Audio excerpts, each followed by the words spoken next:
जय भीम. मी Laxman Hazare DN न्यूजमध्ये आपले सहर्ष स्वागत करत आहे. महाबोधी विहार, बिहारला जे महाबोधी विहार आहे त्या विहारावर भट ब्राह्मणांनी ताबा मिळवला हे खरं आहे. परंतु देशभरातून असे अनेक आंदोलन चालू आहेत की बोधी विहार, महाबोधी विहार मुक्तीसाठी.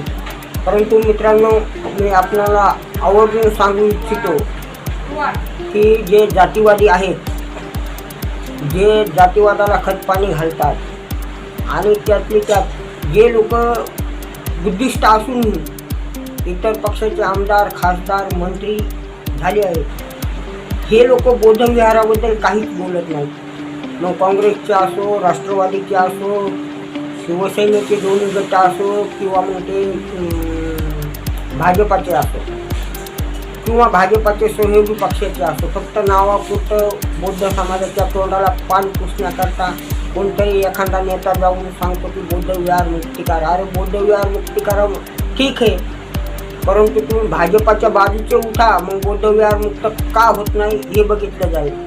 आणि मित्रांनो, मी आपल्या सर्वांना सांगू इच्छितो की जे बौद्ध समाजाचे आमदार, खासदार, मंत्री आहेत, साले ह्या हरामखोरांनाच पहिलं झोडलं पाहिजे. कारण हे स्वतःच्या पोट भरण्यासाठी इतर पक्षात जातात, आरक्षण घेतात, मुलांचे शिक्षण करतात.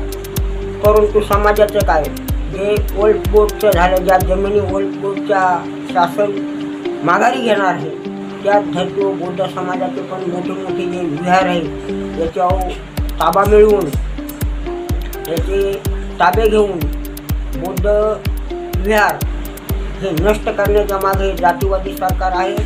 म्हणून मी तमाम महाराष्ट्राच्या बौद्ध समाजाला विनंती करतो की जे बौद्ध समाजातलेच आमदार, खासदार आहेत, बांडगुळं, ज्यांना मी बांडगुळं म्हणतो, जे हरामखोर बांडगुळं आहे, त्या बांडगुळांना पहिलं झोडा.